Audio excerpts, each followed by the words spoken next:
Ya, untuk sesi kali ini kita akan belajar tentang terapan integral.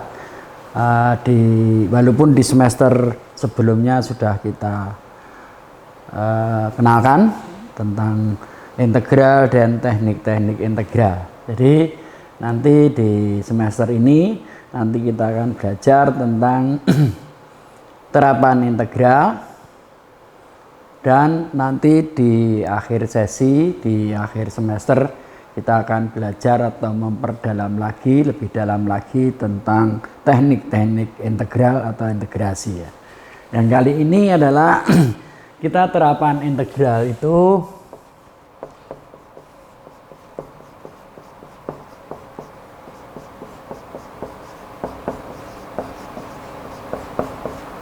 yang pagi ini kita pelajari adalah bagaimana kita menghitung luasan bidang datar ya. Kenapa harus ada kalimat datar? Karena nanti ada bidang yang tidak datar ya. Jadi kita akan menghitung luas bidang datar.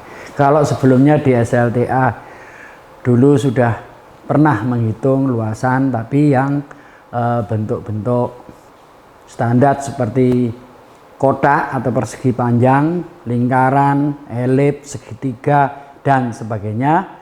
Yang sekarang kita akan kita pelajari untuk bentuk yang bebas ya, tidak terikat bentuk-bentuk tertentu. Nah,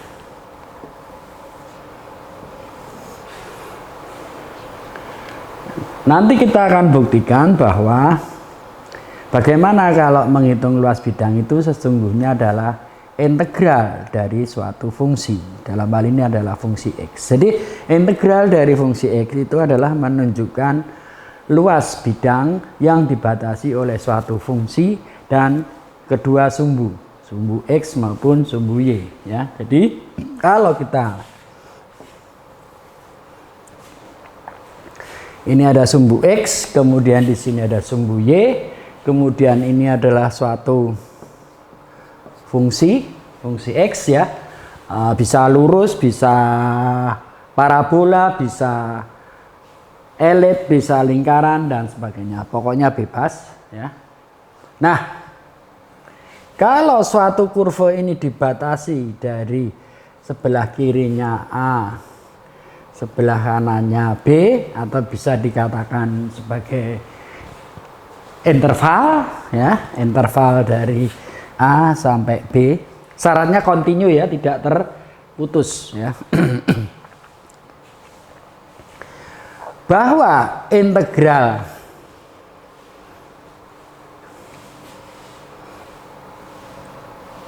fungsi X pada interval A dan B itu sesungguhnya adalah luas bidang yang dibatasi oleh fungsi X dan salah satu sumbu pada interval yang telah ditentukan. Dalam hal ini intervalnya yang sebelah kiri itu adalah A, yang sebelah kanan adalah B. Jadi tugasnya kita adalah mencari luas bidang ini ya. Bagaimana caranya?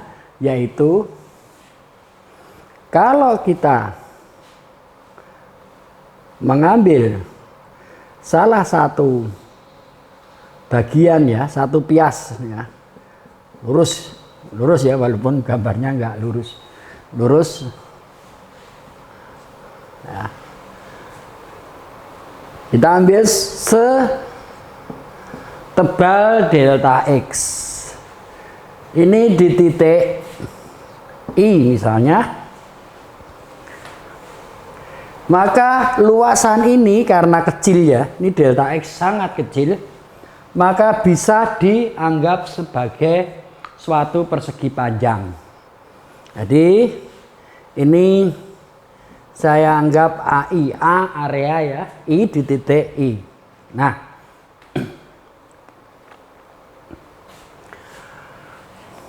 jika kita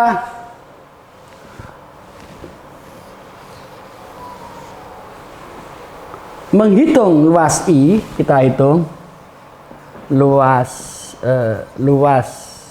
AI itu adalah persegi panjang ini ya. Nah, karena di titik I, maka tingginya ini adalah di fungsi X, berarti di sini adalah fungsi I ya. Begitu. Nah, sehingga luas AI ini adalah lebarnya delta X, tingginya adalah fungsi I. Ya, lebarnya delta X, tingginya adalah fungsi I. Begitu. Nah, kalau begitu kita sekarang dengan cara ini yang sama, kita ambil bagian yang paling kiri. Ya. Ini titik intervalnya A di titik 1. Ya. Jadi kalau bisa saya titik 1, ini intervalnya A, ini intervalnya B, nanti di titik N ya. Nah, yang ini tadi kita bawa yang paling kiri, maka di sini kita bisa menganggap ini suatu pias persegi panjang dengan lebar yang sama, yaitu delta X. Tingginya adalah di titik 1 ya. 1 itu indeks ya. Jadi dengan cara yang sama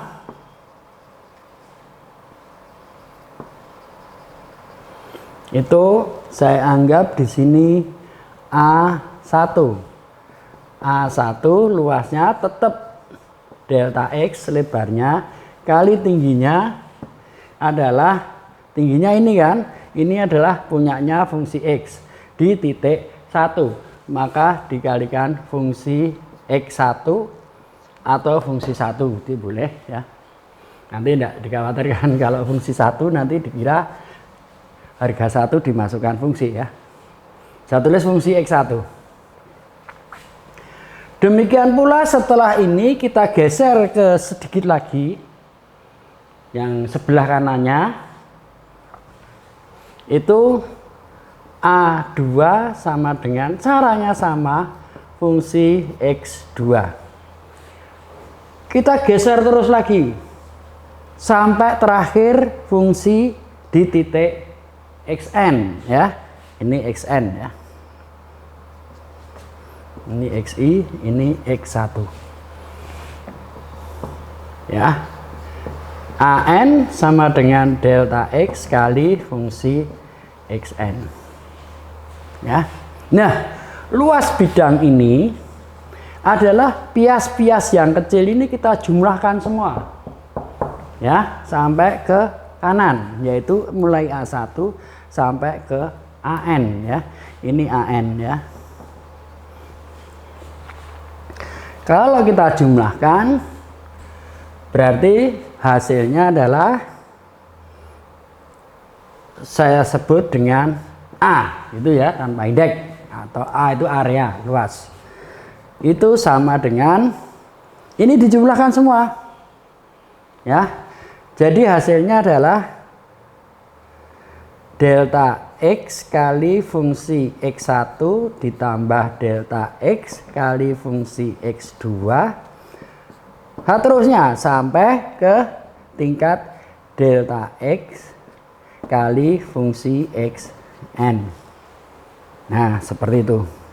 Nah, yang kita lihat di sini adalah delta X-nya sama, maka saya bisa tulis bahwa A itu adalah delta X kali fungsi X1, fungsi X2, dan seterusnya sampai fungsi Xn. Begitu.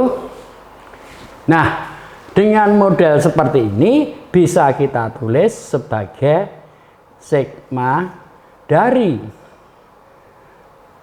delta X kali ini sama ya terus ya, fungsi XI ya. Jadi model sigma itu adalah ini mulainya I dari A sampai ke B ya. Jadi dari A yang paling kiri sampai B yang paling kanan ya. Jadi nanti mungkin ya, jadi nanti hasilnya adalah sama dengan ini, fungsi X1, X2 dan seterusnya. Nah, sekarang yang paling penting adalah ini.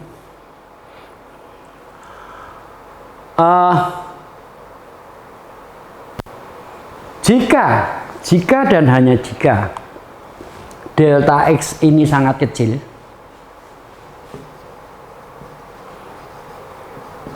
kecil, bahkan mendekati 0, maka luasnya A itu adalah